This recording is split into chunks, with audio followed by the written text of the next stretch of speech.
Today is Saturday, which means the 300ZX merch drop is now live.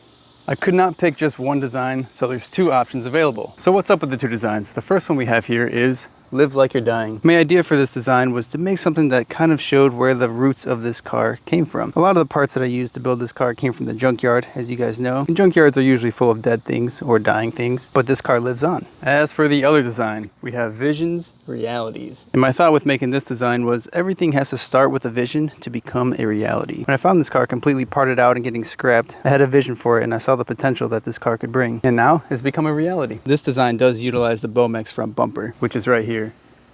Both of these designs are going to be available in black and white.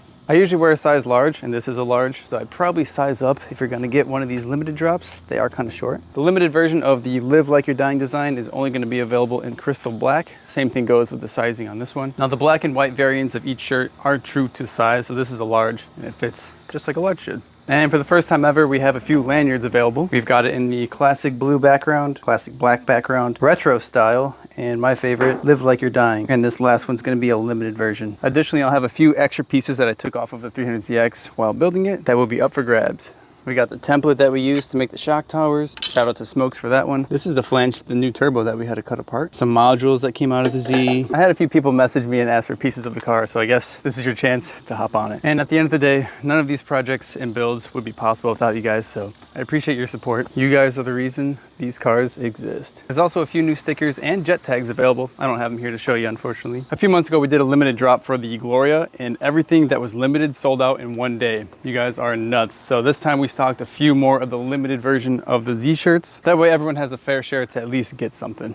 As a lot of you guys already know, this is my 300ZX daily driver, drift car, project car, road trip car, you name it. And throughout the past month, it's gone through quite a few changes. We were able to refresh the rear subframe, get it coated, put all new arms on it, new bushings. Then we got it aligned, corner balanced. We were able to get it completely balanced and leveled out. Andrew also refinished this crusty carbon hood. Looks pretty sweet now. A lot of you guys weren't a fan of the flames. I don't know, I don't mind them. I think they're pretty sick, especially the transparency between it.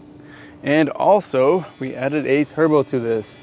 This is an absolute machine now. It's a lot more fun to drive, a lot quicker. Last year, I converted the shock towers to utilize S13 front suspension because I wanted it to handle just like an S13. We also have an S13 KA in here, and that's kind of what the license plate says, 240ZX. So why am I bringing all of this up? Well, as some of you may know, those who build project cars, with every new addition comes its own quirks, benefits, and problems. Throughout the course of the past 2 weeks, we've developed a few new sounds. So I'm wondering if you guys know what's causing those sounds, and hopefully we can dig into it and see what's going on. And I know you guys are dying to see this car painted. Trust me, I am too, but with how much I just spent the past month, I need to recoup. Planning to show you guys what noises it's making and under what conditions, and then we'll go to my house, jack it up, take it all apart, and see what's going on. Hopefully we can solve some of them, if not all of them. First and foremost, I hear a very strange creaking sound coming from this front right area. All the suspension in here is brand new. So that tells me there should not be any noises being made. And it only happens when I'm turning, I think, left. Let's see. All right, turn left.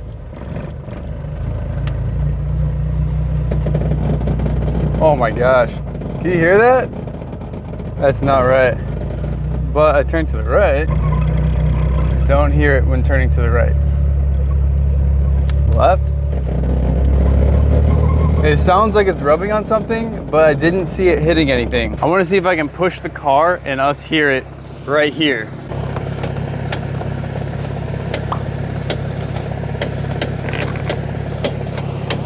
Man, it's so strange.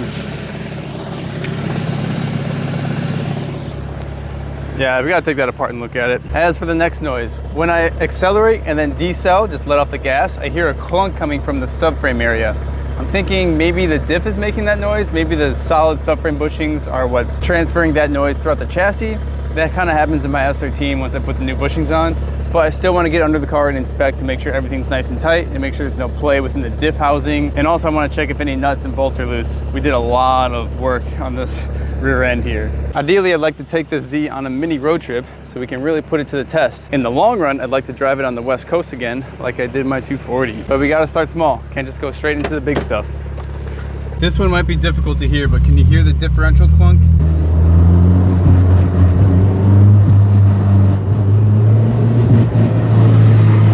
So weird, right?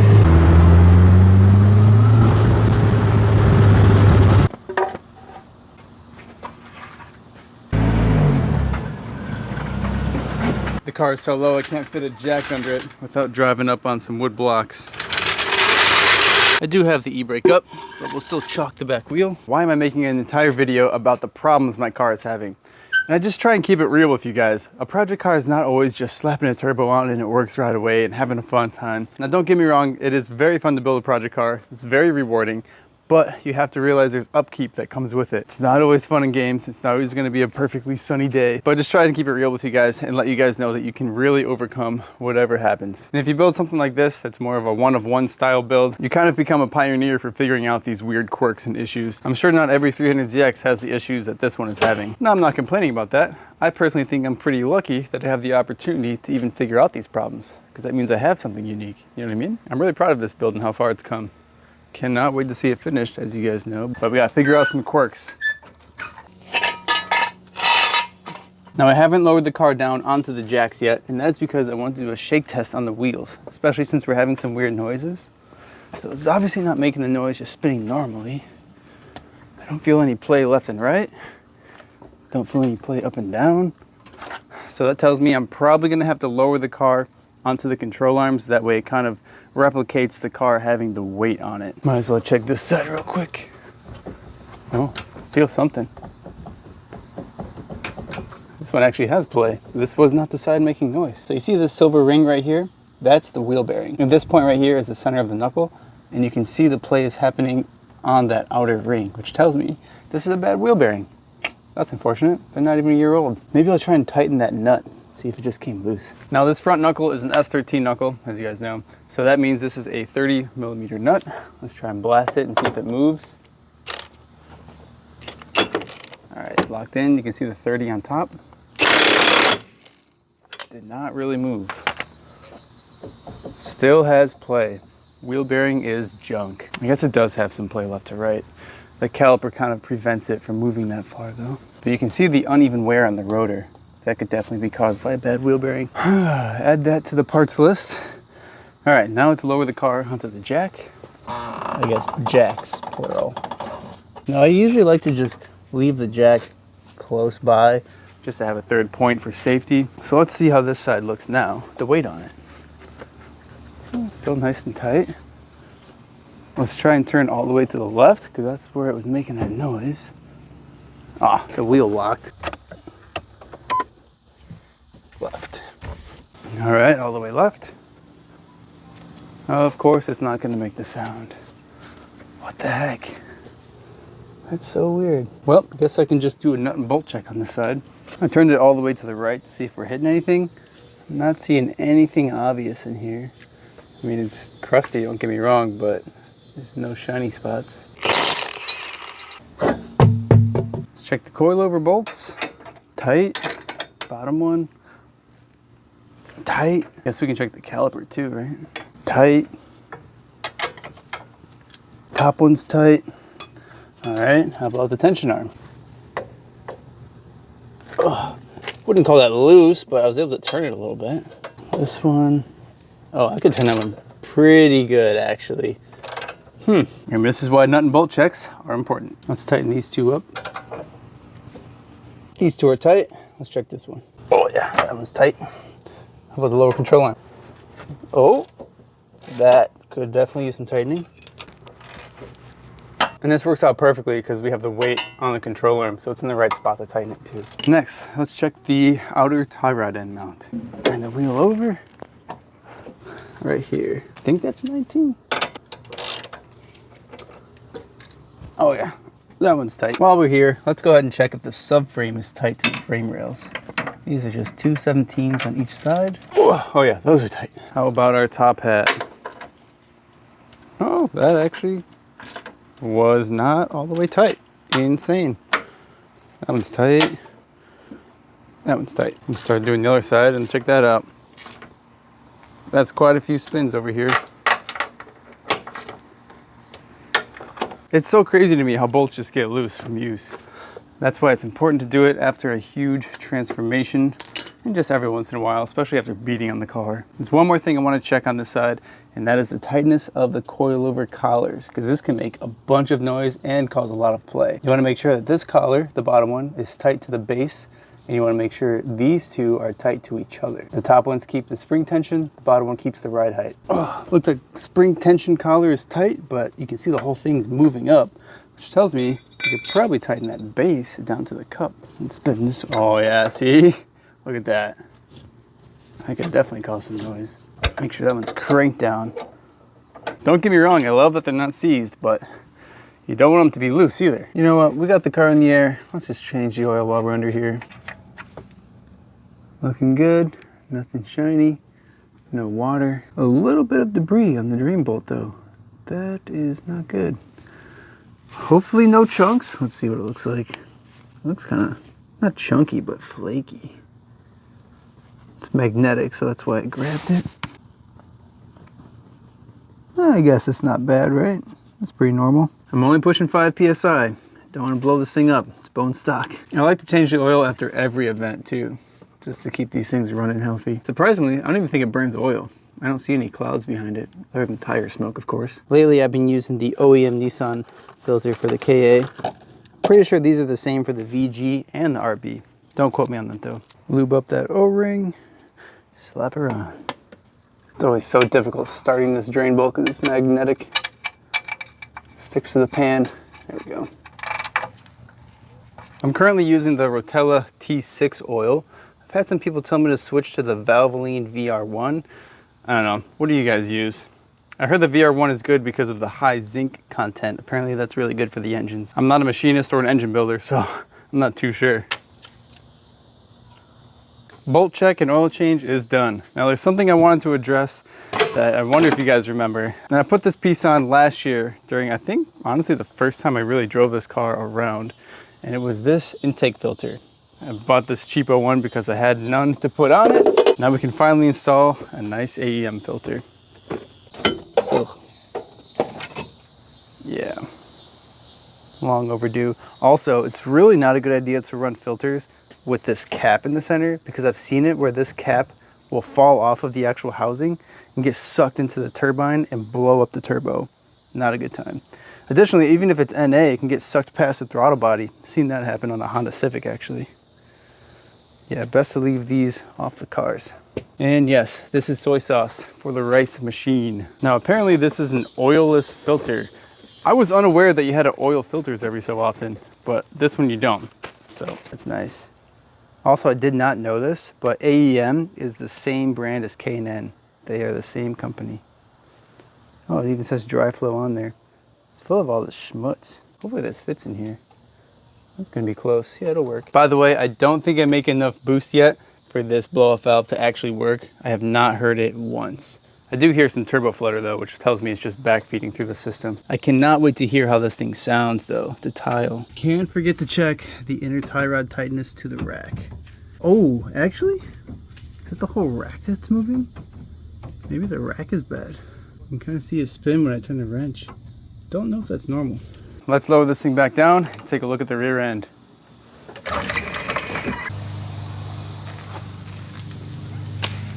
All right, so I put the jack stands on the chassis. That way the subframe is just free hanging and there's no tension on it right now. So that means we can really try and test this diff out. Got a pry bar here that I want to use to wiggle it around and see if there's any play. That's nice and tight. How about side to side action? I guess that's pretty tight. It seems tight. We'll just try and do a bolt check then. Might as well check the subframe bolts. Those seem nice and tight, not budging. Let's check the front diff mount bolts. Nice and tight. Oh, I got a slight turn out of that one. And nice and tight. All right. All right, maybe we'll check the rear ones too. Oh, nice and tight. And this one, nice and tight. All right. Guess I'll check each and every control arm now. All right, for the sake of not being boring, everything else was tight except for these two inner differential bolts. Axle bolts are tight, control arm bolts are tight, subframe's tight. Maybe that was causing that clunk sound, or maybe it's just normal operation for a solid subframe bushing.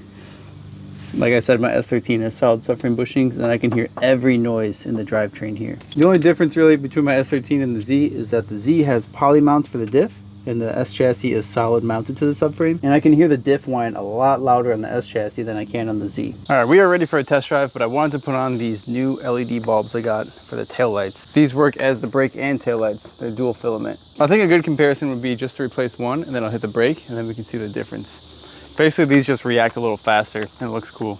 It's like one of those small details that if you have LED bulbs, you'll know. Pop this panel off. It's so easy to do. Screw that out. Push down and twist left. It should pop out. I wonder if the load on these will be less than what the computer knows. Because if you're not aware, the 300ZX utilizes a bulb control module, which basically will tell you when you have a brake light bulb out. There'll be a light on the dash that'll illuminate when you have a bulb out. It's a pretty cool feature. Oh, these look sweet. Got like a magnifying glass on it. It can only go in one way. You can see how one knob is higher than the other. LEDs are installed. Let's see how they look. We'll do a non-biased view right in the center. Oh yeah, my third brake light doesn't work, but that's okay. All right, here's just the brakes. You can see how much faster the LED side lights up. And this is with the taillights on, and then with brake lights. Thoughts? Would you say stock, or would you go with the LEDs?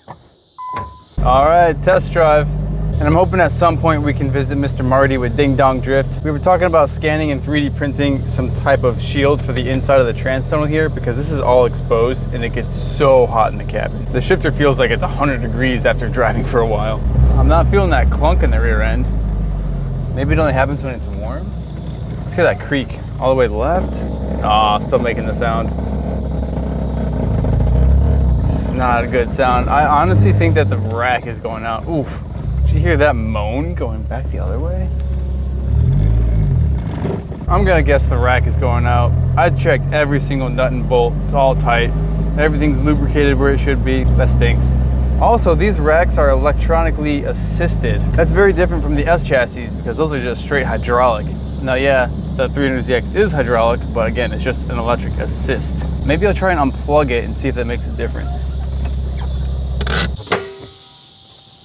Oh, it's like all the way tucked down there.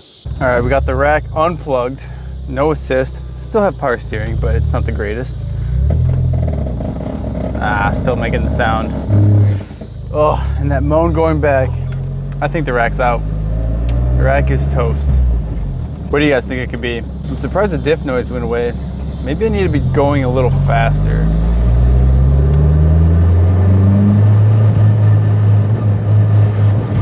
No? Wow, those diff bolts were not even that loose. It was probably like half a turn, but that must have been just enough. Plus those are poly mounts, so over time those do need to be tightened, especially when they're brand new. Kind of makes sense, I guess. Sweet, fixed one thing and bolt check the rest. Guess I'm looking for a rack now. Oh man, we gotta stop at the spot. You already know. Is it just me, or the taillights seem more red than they usually are? Those LEDs were red bulbs. We may not have figured out every single sound, but at least we figured out some things. Francie and I decided it was time to go on a little adventure. But this adventure wasn't just totally to go camping and spend more time in nature. We also wanted to force ourselves to stay off of our phones. We found that we spent a lot more time scrolling and just being on our phones for no reason. This became a really bad habit. We noticed our days felt way shorter, so we decided it was time to reset the dopamine receptors in our head. I did film a few clips on my phone, but I made it a point not to scroll or go on social media. It's almost like today's world has made it impossible to be bored, and I don't think there's a problem with being bored. I think a good way to be creative is to start with being bored. We got the Z work truck in full camping mode. Check out how we jam-pack this thing to the brim. All right, let's start unloading. Let's take the first box. I always love having event stickers on the windows of cars. Like this is an event sticker, but now we get to add one of these. This is a parking pass for 2024 for all of Wisconsin parks. They said it has to go right here, which kind of sucks. I didn't want to put a sticker there. All right, this is pretty cool. This is the inside and that's the outside. Dang, this is really difficult. We have this instant dopamine at our fingertips, but how is this really affecting us? Are we addicted? Can we even go without it? Technology is a great tool, but I want to make an effort to use it less and replace that time with more memories and experiences. When I look back on the past few years, I remember traveling adventures, project car progressions, and fun times with friends. Not the times I lost track of time while doom scrolling. Now, I'm not saying technology is all bad. It's really great connecting with friends, especially friends that don't live close by. You can also take inspiration from things and try them out on your own. Try and do something worth telling a story about. Push yourself out of your comfort zone. Live like you're dying. Make the most out of the time that you still have here.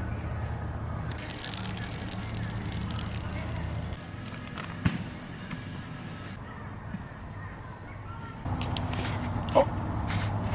What? I dropped the noodle. So if you find yourself feeling lost in life, just try and be on your phone less and be outside more and interact with other people more. Something that seems so obvious but is so overlooked in today's world is being on your phone actually speeds up your life.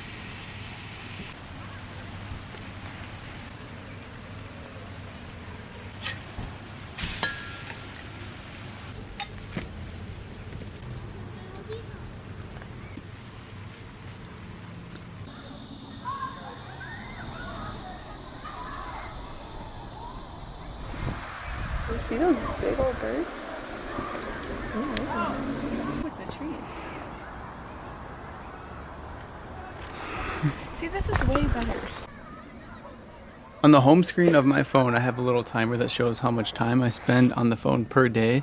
And I watch that time go up and up and up. And I'm like, there's no way I spent 3 or 4 hours on this phone. But the tracker doesn't lie. And it's so crazy because on this trip, the days felt insanely long. We went on multiple hikes, cooked all of our meals from scratch. We even had time to go swimming, and we walked everywhere. We didn't even do any driving. And it just felt like such a long day, but in the best way. It wasn't like a long, dreaded day like you would feel at work. It was just long. It was great.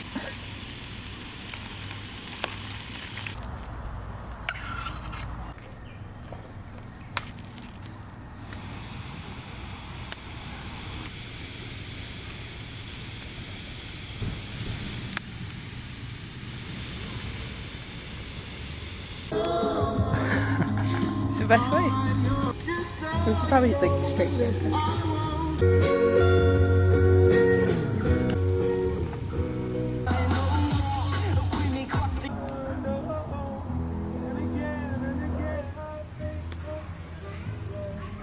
After an entire day of being disconnected from social media, I felt genuinely happier. I'm sure being with Fran and exploring had something to do with it, but my brain didn't feel so fried like it usually would at the end of the day. This trip was a lot of fun, and I cannot wait for the next adventure. Thank you guys so much for sticking around for another video. Don't forget to drop a like if you haven't already. Subscribe to see more. See you guys in the next one. Peace.